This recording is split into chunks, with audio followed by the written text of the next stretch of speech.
Hello friends, welcome to share trader Kannada.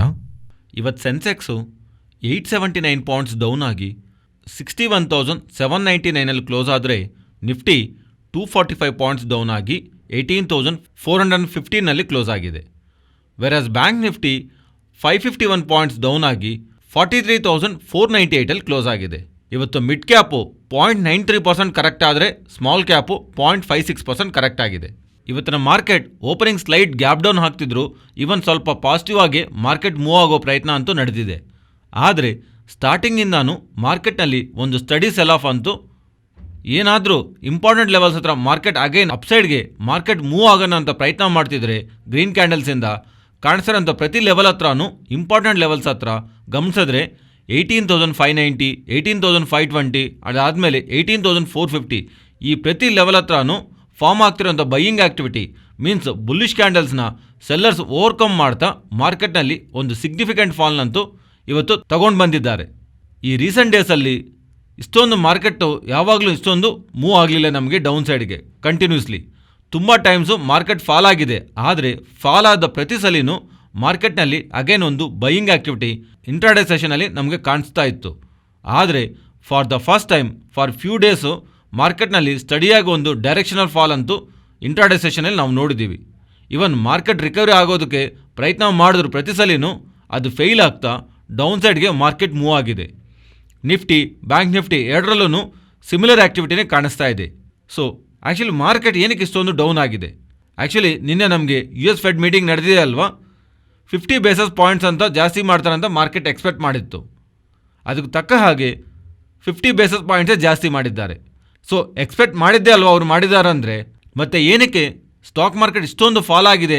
Actually ಇಲ್ಲಿವರೆಗೂ ಚೆನ್ನಾಗೇ ಇತ್ತು, ಬಟ್ ಅದಾದಮೇಲೆ ಅವ್ರು ಮಾಡ್ತಿರೋಂಥ ಸ್ಟೇಟ್ಮೆಂಟ್ಸೇ ಸ್ವಲ್ಪ ನೆಗೆಟಿವ್ ಆಗಿದೆ.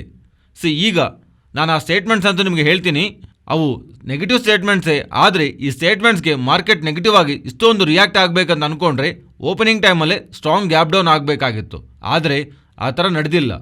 US markets, Asian markets and even ನಮ್ಮ SGS ನಿಫ್ಟಿ ರಿಲೇಟೆಡ್ ಆಗಿನೂ ಸ್ಲೈಟ್ ಗ್ಯಾಪ್ ಡೌನ್ ಅಂತೂ ಕಾಣಿಸಿದೆ ಇವತ್ತು.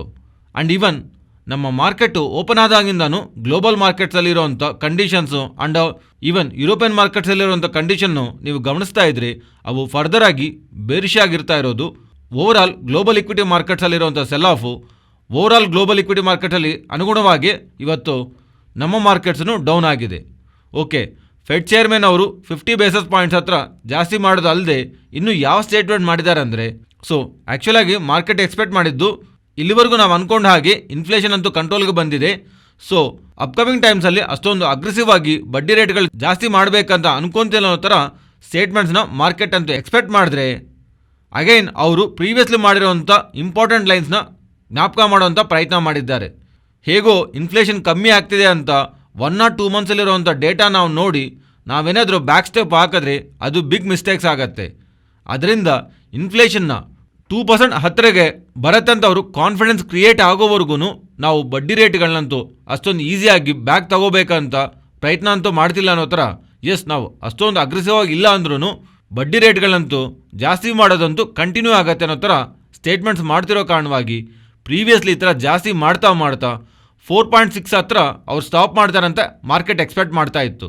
ಆದರೆ ಈಗ ಅವರು ಮಾಡ್ತಿರೋಂಥ ಈ ಸ್ಟೇಟ್ಮೆಂಟ್ಸ್ ಮೂಲಕ ಅರ್ಥ ಆಗ್ತಿರೋದು ಇವರು 4.6% ಅಲ್ಲ 5.1% ತಗೊಂಡೋಗಿ ಮೀನ್ಸ್ ಸ್ವಲ್ಪ ಹಾರ್ಷಾಗಿ ಎಕಾನಮಿ ಮೇಲೆ ಇಂಪ್ಯಾಕ್ಟ್ ಇದ್ದರೂ ಪರವಾಗಿಲ್ಲ, ಇನ್ಫ್ಲೇಷನ್ನ 2%ಗೆ ನಿಯರ್ ಆಗಿ ತೊಗೊಂಬರ್ಬೇಕನ್ನೋ ಥರ ಫೆಡ್ ಅವರು ಭಾವಿಸ್ತಾ ಇರೋ ಥರ ಮಾರ್ಕೆಟ್ ಎಲ್ಲ ಪಾಸಿಟಿವ್ ಆಗಿ ಬಿಲ್ಡ್ ಆಗಿರೋಂಥ ಮೀನ್ಸ್ ಪ್ರೀ ಪೊಸಿಷನಿಂಗ್ ಎಲ್ಲನೂ ಪಾಸಿಟಿವ್ ಆಗಿದ್ರು ಈ ಸ್ಟೇಟ್ಮೆಂಟ್ಸ್ ಬಂದ ಮೇಲೆ ಓವರ್ ನೈಟಲ್ಲಿ ಮಾರ್ಕೆಟ್ಲಿ ದೊಡ್ಡದಾಗಿ ಚೇಂಜಸ್ ಬರಲಿಲ್ಲ. ಆದರೆ ಓಪನಿಂಗಿಂದಾನು ಡೈರೆಕ್ಷನಲ್ ಆಗಿ ಸ್ಲೋ ಅಂಡ್ ಸ್ಟಡಿಯಾಗಿ ಇವತ್ತು ಮಾರ್ಕೆಟಲ್ಲಂತೂ ಒಂದು ಡೈರೆಕ್ಷನಲ್ ಫಾಲ್ ಅಂತೂ ಕಾಣಿಸಿದೆ.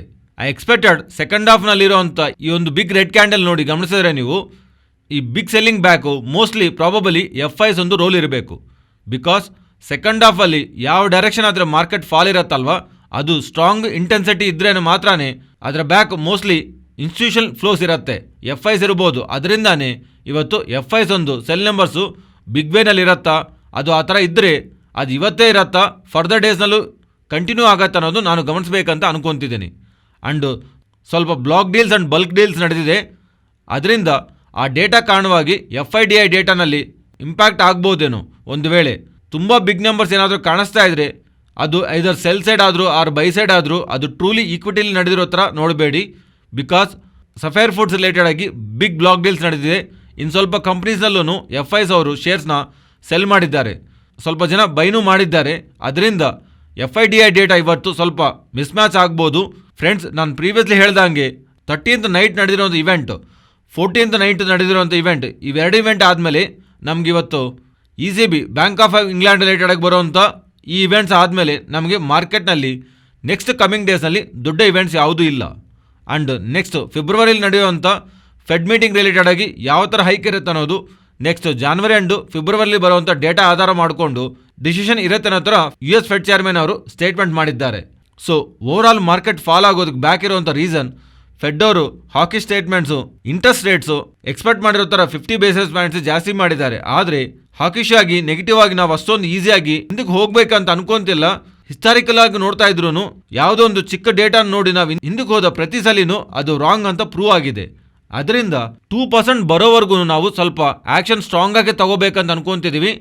ಹಾಗೆ ಅಷ್ಟೊಂದು ಅಗ್ರೆಸಿವ್ ಆಗಿ ಇಲ್ಲ ಅಂದ್ರೂ ಸ್ಲೋ ಅಂಡ್ ಸ್ಟಡಿ ಆಗಾದರೂ ಜಾಸ್ತಿ ಮಾಡ್ಕೊಂಡು ಹೋಗ್ತೀವಿ ಅನ್ನೋ ಥರ ಮಾಡ್ತಿರೋಂಥ ಸ್ಟೇಟ್ಮೆಂಟ್ಸು ಓವರಾಲ್ ಆಗಿ ಬಡ್ಡಿ ರೇಟ್ಗಳನ್ನ 4.6 ಅಂತ ಅಸ್ಯೂಮ್ ಮಾಡ್ಕೊತಾ ಇದ್ರಿ, ಅದು 5.1ಗೆ ಹೋಗುತ್ತೆ ಅನ್ನೋ ಥರ ಒಂದು ನೆಗೆಟಿವ್ ಸ್ಟೇಟ್ಮೆಂಟು ಮಾರ್ಕೆಟ್ನಲ್ಲಿ ಪ್ಲೇ ಮಾಡ್ತಾ ಇರೋದು ಕಾರಣವಾಗಿ ಗ್ಲೋಬಲ್ ಇಕ್ವಿಟಿ ಮಾರ್ಕೆಟ್ಸು ಇವತ್ತು ಸೆಲ್ ಆಫ್ ಆಗಿದೆ. ಇದರಿಂದ ಓವರಾಲ್ ಆಗಿ ಆಲ್ ಮಾರ್ಕೆಟ್ಸು ನೆಗೆಟಿವ್ ಆಗಿ ಇಂಪ್ಯಾಕ್ಟ್ ಮಾಡಿದೆ. ಫ್ರೆಂಡ್ಸ್, ಈ ವಿಡಿಯೋನಲ್ಲಿ ನಾವು ಶೇರ್ ಮಾಡಿರೋಂಥ ಕಂಟೆಂಟ್ ನಿಮಗೆ ವ್ಯಾಲ್ಯುಬಲ್ ಆಗಿದ್ದರೆ ತಪ್ಪದೇ ನಮ್ಮ ಚಾನಲ್ನ ಲೈಕ್ ಮಾಡಿ. ಫ್ರೆಂಡ್ಸ್, 2022 ಎಂಡ್ ಆಗ್ತಿದೆ ಅಲ್ವಾ? ಸೊ 2023ನಲ್ಲಿ ನಮ್ಮ ಇಂಡಿಯನ್ ಈಕ್ವಿಟಿ ಮಾರ್ಕೆಟ್ಸು ಹೇಗೆ ಮೂವ್ ಆಗುತ್ತೆ ಅನ್ನೋ ಥರ ವೇರಿಯಸ್ ಬ್ರೋಕರೇಜ್ ಹೌಸಸ್ಸು ಅವ್ರ ರಿಪೋರ್ಟ್ನ ರಿಲೀಸ್ ಮಾಡ್ತಿದ್ದಾರೆ. ನಾವು ಸಿಟಿ ರಿಸರ್ಚ್ ಅವರು ನೆಕ್ಸ್ಟು ನಿಫ್ಟಿ ಡಿಸೆಂಬರ್ 2023ವರೆಗೆ ಎಷ್ಟುವರೆಗೂ ಮೂವ್ ಆಗ್ಬೋದು ಆ್ಯಂಡ್ ಹಾಗೆ ಅವರು ಯಾವ ಸೆಕ್ಟರ್ಸ್ ಮೇಲೆ ಬುಲ್ಲಿಶ್ ಆಗಿದ್ದಾರೆ ಆ್ಯಂಡ್ ಯಾವ ಸೆಕ್ಟರ್ಸ್ ಮೇಲೆ ಬೇರಿಶ್ ಆಗಿ ಎಕ್ಸ್ಪೆಕ್ಟ್ ಮಾಡ್ತಿರೋ ಥರ ಒಂದು ಡೀಟೇಲ್ ರಿಪೋರ್ಟ್ನ ರಿಲೀಸ್ ಮಾಡಿದ್ದಾರೆ. ಅದರಲ್ಲಿ ಇವರು ಏನು ಹೇಳ್ತಿದ್ದಾರೆ ಅಂದರೆ, US ಇನ್ಫ್ಲೇಷನ್ ಜಾಸ್ತಿ ಬೆಳೀತಾ ಇರೋ ಕಾರಣವಾಗಿ ಅಲ್ಲಿ ಸೆಂಟ್ರಲ್ ಬ್ಯಾಂಕ್ಸು ಆ ಇನ್ಫ್ಲೇಷನ್ ಕಂಟ್ರೋಲ್ ಮಾಡೋದಕ್ಕೆ ಕಂಟಿನ್ಯೂಸ್ಲಿ ಇಂಟ್ರೆಸ್ಟ್ ರೇಟ್ಸ್ಗಳು ಜಾಸ್ತಿ ಮಾಡ್ತಾ ಹೋಗ್ತಿದ್ದಾರಲ್ವಾ, ಇದರಿಂದ US ಎಕಾನಮಿ ಸ್ಲೋ ಡೌನ್ ಆಗುತ್ತೆ. ಸೊ ಇದಲ್ಲದೆ ವೇರಿಯಸ್ ಕಂಟ್ರೀಸಲ್ಲೂ ವೇರಿಯಸ್ ಇಶ್ಯೂಸ್ನ ಫೇಸ್ ಮಾಡ್ತಾ ಇವೆ. ಸೊ 2023 ಸ್ವಲ್ಪವರೆಗೂ ಮಾರ್ಕೆಟ್ನಲ್ಲಿ ವಾಲಿಟಿಲಿಟಿನ ನೋಡಬಹುದು ಅಂತ ಹೇಳ್ತಿದ್ದಾರೆ. And coming to our Indian equity markets, ನಮ್ಮ ಇಂಡಿಯಾನಲ್ಲಿ ಗ್ರೋತ್ ಅಂತೂ ಡೀಸೆಂಟಾಗಿ ಇದ್ರೂ ಇಂಡಿಯನ್ ಈಕ್ವಿಟಿ ಮಾರ್ಕೆಟ್ಸಲ್ಲಿ ಮೊಮೆಂಟಮ್ ಅಂತೂ ಲಿಮಿಟೆಡ್ ಆಗಿ ಇರ್ಬೋದು ಅಂತ. ಆ್ಯಂಡ್ ಡಿಸೆಂಬರ್ 2023 ಟೈಮ್ಗೆ ನಮ್ಮ ನಿಫ್ಟಿ 18,300 ಲೆವೆಲ್ಸಲ್ಲಿ ಟ್ರೇಡ್ ಆಗ್ಬೋದು ಅಂತ ಇವರು ಟಾರ್ಗೆಟ್ ಹೇಳ್ತಿದ್ದಾರೆ. ಆ್ಯಂಡ್ ಸೆಕ್ಟರ್ ವೈಸು ಇವರು banks, insurance, PSU, defence and utilities, autos, capital goods, pharma, health care and telecom ಸೆಕ್ಟರ್ಸ್ಗೆ ಓವರ್ ವೇಟ್ ರೇಟಿಂಗ್ ಕೊಡ್ತಿದ್ದಾರೆ. And consumer staples, real estate and energy sectors ಮೇಲೆ neutral rating ಕೊಡ್ತಿದ್ದಾರೆ. And consumer discretionary, materials, paints, NBS, consumer durables, IT services, cement ಸೆಕ್ಟರ್ಸ್ಗೆ under weight rating ಅಂತೂ ಕೊಡ್ತಿದ್ದಾರೆ. Mainly present banks ಬಡ್ಡಿ ರೇಟ್ಗಳು ಜಾಸ್ತಿ ಮಾಡ್ತಿದೆ ಅಲ್ವಾ, ಆ್ಯಂಡ್ ಅದಲ್ಲದೆ ಬ್ಯಾಂಕ್ಸ್ ಎಲ್ಲನೂ ಕ್ರೆಡಿಟ್ ಗ್ರೋತು ಇಂಪ್ರೂವ್ ಆಗ್ತಿದೆ ಆ್ಯಂಡ್ NPA ನಂಬರ್ಸೂ ಕಮ್ಮಿ ಆಗ್ತಿದೆ. ಇದರಿಂದ ಇವರು ಬ್ಯಾಂಕಿಂಗ್ ಸೆಕ್ಟರ್ಸ್ ಮೇಲೆ ಪಾಸಿಟಿವ್ ಆಗಿರೋ ಥರ. ಆ್ಯಂಡ್ PSUನಲ್ಲಿ ಡಿಫೆನ್ಸ್ ಪ್ಲೇಸ್ ಬಂದರೆ ಡಿಫೆನ್ಸಲ್ಲಿ ಗೌರ್ಮೆಂಟ್ ಒಂದು ಸ್ಪೆಂಡಿಂಗ್ ತುಂಬ ಜಾಸ್ತಿ ಆಗ್ತಿದೆ ಅಲ್ವಾ, ಅದರಿಂದ ಡಿಫೆನ್ಸ್ ಸೆಕ್ಟರ್ಸ್ ಮೇಲೆ ಪಾಸಿಟಿವ್ ಆಗಿರೋ ಥರ. ಆ್ಯಂಡ್ ಹೆಲ್ತ್ ಕೇರ್ ಸೆಕ್ಟರ್ಸ್ನಲ್ಲಿ 2020 ರ್ಯಾಲಿ ಆದಮೇಲೆ ಲಾಸ್ಟ್ 1 ಇಯರ್ ಆಗಿ ಸ್ವಲ್ಪ ಕನ್ಸಾಲ್ಟೇಷನ್ ಫೇಸ್ ಅಂತೂ ಕಾಣಿಸಿದೆ. ನಾವು again health care and pharma ಸೆಕ್ಟರ್ನಲ್ಲಿ ರಿಕವರಿ ಕಾಣಿಸ್ಬೋದು ಅಂತ ಎಕ್ಸ್ಪೆಕ್ಟ್ ಮಾಡ್ತಿರೋ ಥರ ಇವರು ಮೆನ್ಷನ್ ಮಾಡಿದ್ದಾರೆ. ಆ್ಯಂಡ್ IT ಸರ್ವಿಸಸ್ನ ಅಂಡರ್ ರೇಟಿಂಗ್ ಕೊಡೋದಕ್ಕೆ ರೀಸನ್ US ಯಾವುದಾದ್ರೂ ಪ್ರೆಸೆಂಟ್ ಸಿಚುವೇಶನ್ ನಡೀತಾ ಇದೆ ಅಲ್ವಾ, ಇದರಿಂದ IT ಕಂಪ್ನೀಸ್ ಎಲ್ಲದರಲ್ಲೂ ಡೀಲು ಸ್ಲೋ ಡೌನ್ ಅಂತೂ ನಡೀತಿದೆ. ಆ್ಯಂಡ್ ಇವರು ಹೈರಿಂಗ್ ಪ್ರೊಸೆಸ್ಸು ಸ್ವಲ್ಪ ಜನ ಕಮ್ಮಿ ಮಾಡ್ಕೊತಿದ್ದಾರೆ ಆ್ಯಂಡ್ ಇನ್ನು ಸ್ವಲ್ಪ ಜನ ಆದರೆ ಜಾಬ್ ಕಟ್ಸೇ ಮಾಡ್ತಿದ್ದಾರೆ. ಸೊ US ಸಿಚುವೇಶನ್ ಅಂತೂ ಕಂಟ್ರೋಲ್ ಆಗಿಲ್ಲ ಅಂದರೆ ಫರ್ದರ್ ಆಗೇನು ನಮ್ಮ ಇಂಡಿಯನ್ IT ಕಂಪ್ನೀಸ್ ಮೇಲೆ ಪ್ರೆಷರ್ ಬೀಳೋ ಅಂತ ಅವಕಾಶ ಇದೆ. ಅದರಿಂದ ಇವರು IT ಸರ್ವಿಸಸ್ನ ಅಂಡರ್ ವೇಟ್ ರೇಟಿಂಗ್ ಕೊಟ್ಟಿರೋ ಥರ ನಾವು ಅರ್ಥ ಮಾಡ್ಕೋಬೋದು. ಆ್ಯಂಡ್ ಹಾಗೆ ಇವರು ಪ್ರಿಫರ್ ಸ್ಟಾಕ್ ಲಿಸ್ಟಲ್ಲಿ ಕೊಟ್ಟಿದ್ದಾರೆ. ಈ ಸ್ಟಾಕ್ಸ್ ಒಂದು ಟಾರ್ಗೆಟ್ ಪ್ರೈಸನ್ನು ಮೆನ್ಷನ್ ಮಾಡಿದ್ದಾರೆ. ಆ್ಯಂಡ್ ಇವರು ಯಾವ್ಯಾವ ಸೆಕ್ಟರ್ಲಿರೋ ಸ್ಟಾಕ್ಸ್ ಚೆನ್ನಾಗಿ ಬೆಳೆಯುತ್ತೆ ಅಂತ ಅನ್ಕೊಂತಿದ್ದಾರೆ ಆ ಸ್ಟಾಕ್ಸ್ ನೇಮ್ಸ್ ಇಲ್ಲಿ ಮೆನ್ಷನ್ ಮಾಡಿದ್ದಾರೆ. ಆ್ಯಂಡ್ ಅದರ ಟಾರ್ಗೆಟ್ ಪ್ರೈಸು ಇಲ್ಲಿದೆ. ಅವು ಎಷ್ಟಕ್ಕೆ ಮೂವ್ ಆಗುತ್ತೆ ಅಂತ ಅನ್ಕೊಂತಿರೋದನ್ನು ಇಲ್ಲಿ ಮೆನ್ಷನ್ ಮಾಡಿದ್ದಾರೆ.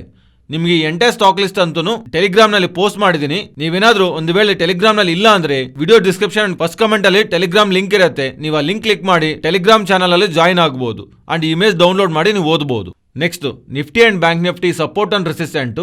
ನಿಫ್ಟಿ ಪ್ರೆಸೆಂಟ್ ಇರೋ ಲೆವೆಲ್ಸಿಂದ up side 18,450 and down side 18,370. And bank Nifty levels ಅಂತೂ ಪ್ರೆಸೆಂಟ್ ಇರೋ ಲೆವೆಲ್ಸಿಂದ ಡೌನ್ ಸೈಡು 43,370 ಆ್ಯಂಡ್ ಅದರ ಬಿಲೋ 43,130 ಆ್ಯಂಡ್ ಅಬೋವ್ 43,580 ಆ್ಯಂಡ್ ಅದರ above 43,840. Next Nifty option chain data weekly ಹಾಗೆ ಮಂತ್ಲಿ ಎಕ್ಸ್ಪೈರಿ ಕಾಂಟ್ರಾಕ್ಟ್ ಡೇಟಾ ನಾವು ಗಮನಿಸ್ತಾ ಇದ್ದರೆ ಪ್ರೆಸೆಂಟು ಮಾರ್ಕೆಟ್ ಅಂತೂ ಇಂಪಾರ್ಟೆಂಟ್ ಝೋನ್ಗಂತೂ ಬಂದಿದೆ 18,400 ಝೋನ್ಗೆ. ರೀಸೆಂಟ್ ಟೈಮ್ಸಲ್ಲಿ 18,400 ಟು 18,900 ಈ 500 ಪಾಯಿಂಟ್ ರೇಂಜನ್ನು ನಾವು ಗಮನಿಸ್ತಾ ಇದ್ದೀವಿ ಅಂತ ಹೇಳಿದ್ದೀನಲ್ವಾ. ಓವರಾಲ್ ಆಗಿ ಗ್ಲೋಬಲ್ ಮಾರ್ಕೆಟ್ಸು ಇಂಡಿಯನ್ ಇಕ್ವಿಟಿ ಮಾರ್ಕೆಟ್ಸಲ್ಲಿ ಒಂದು ಸೆಂಟಿಮೆಂಟ್ ಸೆಕ್ಚರ್ ಅಂತೂ ವೀಕ್ ಆಗೇ ಇದೆ ಕರೆಂಟ್ಲಿ. ಬಟ್ ನಾನಂತೂ ಸ್ಟಿಲ್ 18,400 ಬಿಲೋ ಮಾರ್ಕೆಟ್ ಕ್ಲೋಸ್ ಆಗೋವರೆಗೂ ನನ್ನ ವ್ಯೂನಂತೂ ಚೇಂಜ್ ಮಾಡ್ಕೋಬೇಕಂತ ಅನ್ಕೊಂತಿಲ್ಲ. ಇವತ್ತು 18,400 ಅಂತೂ ಬ್ರೇಕ್ ಆಗಿದೆ, ಆದರೆ ಮತ್ತೆ ಅಪ್ಸೈಡ್ಗೆ ಬಂದು ಕ್ಲೋಸ್ ಆಗಿದೆ. ಇಫ್ ಇನ್ ಕೇಸ್ ನಾಳೆ ಒಂದು ವೇಳೆ ಗ್ಯಾಪ್ ಡೌನ್ ಆಗ್ತಾ ಇವತ್ತಿನ ಲೋನ ಬ್ರೇಕ್ ಮಾಡಿ ಮಾರ್ಕೆಟ್ 18,400 ಬಿಲೋ ಕ್ಲೋಸ್ ಆಗ್ತಾ ಇದ್ರೆ ದೆನ್ 18,000 ಟು 18,500 ಅನ್ನೋದು ಇಂಪಾರ್ಟೆಂಟ್ ರೇಂಜ್ ಆಗುತ್ತೆ. ಅದು ನಡೆದೇ ಇರೋವರೆಗೂ 18,400 ಬಿಲೋ ಮಾರ್ಕೆಟ್ ಹೋಗಿ ಕ್ಲೋಸ್ ಆಗದಿರೋವರೆಗೂ ನಾನು 18,400 ಟು 18,900 ಇದೇ ಇಂಪಾರ್ಟೆಂಟ್ ರೇಂಜ್ ಆಗಿ ನೋಡ್ತಾ ಇದ್ದೀನಿ. 18,400 ಬಿಲೋ ಕ್ಲೋಸ್ ಆಗಿ ಫರ್ದರ್ ಆಗಿ 18,100 ಟು 18,200 ಈ ರೇಂಜ್ನಲ್ಲಿ 100 ಪಾಯಿಂಟ್ ರೇಂಜಲ್ಲಿ ಮಾರ್ಕೆಟ್ ಸಪೋರ್ಟ್ ತಗೊಳ್ಳೋದಕ್ಕೆ ಚಾನ್ಸ್ ಇದೆ. ಅದರಿಂದ ಆ ಲೆವೆಲ್ ಬಿಲೋ ಹೋಗಿ ಕ್ಲೋಸ್ ಆಗದಿರೋವರೆಗೂ ಮಾರ್ಕೆಟ್ ರಿಲೇಟೆಡ್ ಆಗಿ ಈ 500 ಪಾಯಿಂಟ್ ರೇಂಜನ್ನು ನೋಡ್ತಾ ಇದ್ದೀನಿ. ಇದು ಫ್ರೆಂಡ್ಸ್ ಇವತ್ತಿನ ವಿಡಿಯೋ. ಈ ವಿಡಿಯೋನಲ್ಲಿ ಶೇರ್ ಮಾಡಿರೋಂಥ ಕಂಟೆಂಟ್ ವ್ಯಾಲ್ಯೂಬಲ್ ಆಗಿದ್ದರೆ ತಪ್ಪದೇ ನಮ್ಮ ಚಾನಲ್ನ ಸಬ್ಸ್ಕ್ರೈಬ್ ಆಗಿ ಆ್ಯಂಡ್ ಬೆಲೈಕಾನ್ ಕ್ಲಿಕ್ ಮಾಡಿ ಆಲ್ ನೋಟಿಫಿಕೇಷನ್ಸ್ ಆ್ಯಕ್ಟಿವೇಟ್ ಮಾಡ್ಕೊಳ್ಳಿ. ಈ ಡೇಟಾ ನಿಮ್ಮ ಫ್ರೆಂಡ್ಸ್ ಆ್ಯಂಡ್ ಫ್ಯಾಮಿಲಿ ಮೆಂಬರ್ಸ್ಗೆ ಯೂಸ್ ಆಗತ್ತಂದರೆ ತಪ್ಪದೇ ಶೇರ್ ಮಾಡಿ. Thank you.